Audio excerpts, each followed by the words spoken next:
साथियों, अब यह कंफर्म हो चुका है कि बीपीएससी टीआरई 4.0 में 1,60,000 पदों पे बहाली होने वाली है। लेकिन इसी बीच बीपीएससी ने बहुत बड़ा कदम उठाया है। जैसा देख सकते हैं कि बीपीएससी अभ्यर्थियों का डाटाबेस तैयार करेगी और यह किस प्रकार से होगा, कैसे फर्जीवाड़ा को रोका जाएगा, कैसे टीआरई 4.0 के अंदर अप्लाई किया जाएगा, इन सभी के ऊपर हम लोग इस वीडियो में बात करने वाले हैं। तो वीडियो को आप लास्ट तक जरूर देखें। वीडियो शुरू करने से पहले मैं आपसे एक छोटा सा रिक्वेस्ट करना चाहूँगा कि आप अभी तक इस चैनल पर नए हैं तो आप इस चैनल को सब्सक्राइब कर ले और बेल आइकन को दबा दें ताकि ऐसे ही लेटेस्ट वीडियो मिलता रहे। चलिए शुरू करते हैं। जैसे कि आप देख सकते हैं ये एनसीईआरटी आधारित सामान्य अध्ययन की बुक हो गई तथा गणित की बुक हो गई, जिसके आपको पता है कि टीचर में बहुत सारी वैकेंसी आने जा रही है।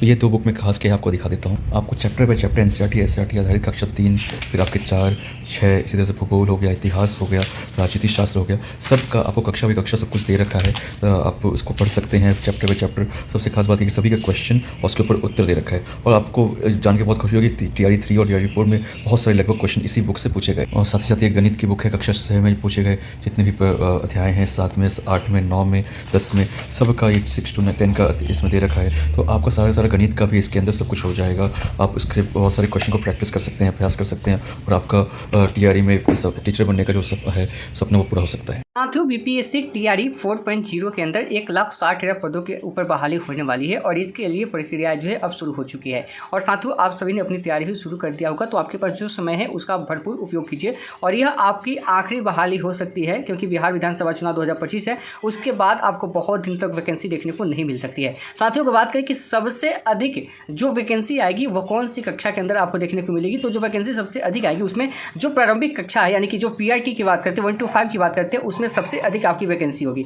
उसके अलावा बात करें तो 26,000 कंप्यूटर शिक्षक भी इसमें बहाल किए जाएंगे। यानी कि जो 1,60,000 की वैकेंसी तो सब में आएगी, चाहे 1 to 5 की बात करें, 6 to 8 की बात करें, 9th 10th 11th 12th की बात करें, सब में आएगा। लेकिन जो सबसे अधिक वैकेंसी आपको देखने को मिलेगी वो पीआईटी के अंदर, यानी कि 1 to 5 के अंदर देखने को मिलेगी।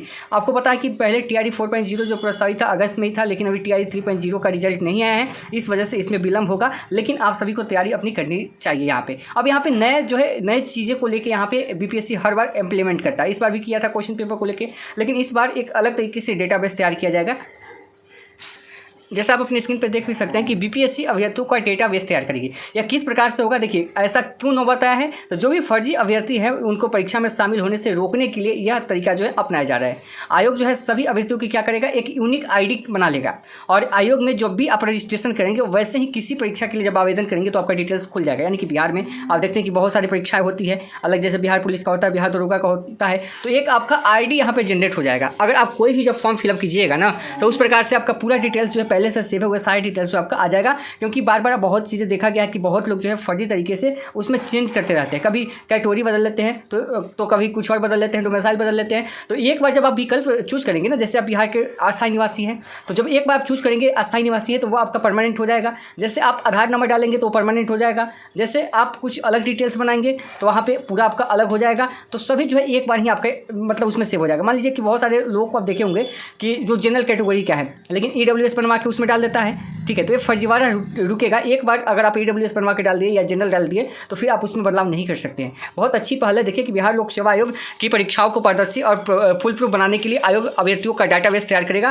फर्जीवाड़ा को रोकने के लिए बदलाव का खाका भी तैयार है। आगे की परीक्षाओं में आवेदन करने वाले सभी अभ्यर्थियों को इससे गुजरना होगा। आगे जितनी भी परीक्षाएं बीपीएससी के माध्यम से होगी सब में गुजरना होगा और टीआरई 4.0 भी आपका आने वाला है। डेटाबेस तैयार करने के दौरान अभ्यर्थियों के साथ पिता के नाम, अभ्यर्थी का जन्म तिथि, आधार नंबर और जाति की श्रेणी को इसमें रखा जाएगा। एक बार डेटाबेस तैयार होने के बाद जब अभ्यर्थी दोबारा किसी परीक्षा के लिए फॉर्म भरेंगे तो उन्हें पहले इस डेटाबेस को खोलना होगा। डिटेल्स पंजीकृत होने के बाद एक आईडी उपलब्ध होगी। जब भी परीक्षा आयोग की किसी भी परीक्षा में शामिल होंगे पहले इनका डेटाबेस खुलेगा। इसके बाद आयोग की ओर से निकाली गई रिक्तियों के लिए आवेदन करेंगे।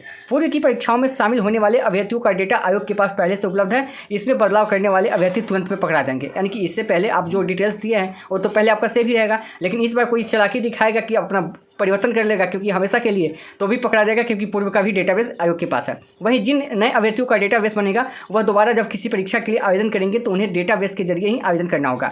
आयोग के मुताबिक फर्जी अभ्यर्थी परीक्षा में शामिल होने से पहले ही पकड़े जाएंगे। और तीसरे चरण की शिक्षक नियुक्ति परीक्षा में लगभग 60 से अधिक अभ्यर्थी आधार कार्ड में छेड़छाड़ और नाम बदलकर परीक्षा में शामिल हुए थे। सभी को इसी तकनीक का इस्तेमाल करके पकड़ा गया। आप देखेंगे होंगे कि 60 अभ्यर्थी को यहाँ पे पकड़ा गया था परीक्षा देते दौरान, ठीक है। तो आगे जो ही चीज़ें आपके सामने आएगी एक अच्छी पहल कह सकते हैं आयोग की है और ऐसा होना भी चाहिए, क्योंकि जो जेन्युइन अभ्यर्थी हैं उनको तो किसी बात की टेंशन नहीं होगी। तो 1,60,000 पदों पर आपकी बहाली आ रही है, तो आप सभी तैयारी कीजिए। देखिए एग्जाम आपका बहुत जल्द हो जाएगा, क्योंकि जब बीपीएससी के पास नोटिफिकेशन आएगा, बीपीएससी के पास जब सूचना चल जाएगी रिक्त पदों की, तो वहाँ पे क्या करेगा, बीपीएससी नोटिफिकेशन निकालेगा और बीपीएससी के पास पूरा एक्सपीरियंस हो गया है, वह भाई आपका एग्जाम बहुत जल्द कंडक्ट करवाएगा। इसलिए बहुत ज़्यादा समय आपके पास नहीं है, 2-3 महीना आपके पास जो एग्जाम का समय बचा हुआ है आप उसकी तैयारी कीजिए और 2-3 महीने के अंदर आपका एग्जाम भी हो जाएगा। इस बात का भी आपको ध्यान रखना है। आगे जितनी भी अपडेट आएगी हम आपको हर वीडियो के माध्यम से आपको सूचित करेंगे, और साथ ही वीडियो के डिस्क्रिप्शन में टेलीग्राम चैनल और व्हाट्सएप ग्रुप का लिंक मिलेगा, आप उसे ज्वाइन कर लीजिए ताकि आगे जो भी इन्फॉर्मेशन आती रहे अलग अलग डिस्ट्रिक्ट से वो भी आपको मिलता रहे। तो मिलते हैं नेक्स्ट वीडियो में।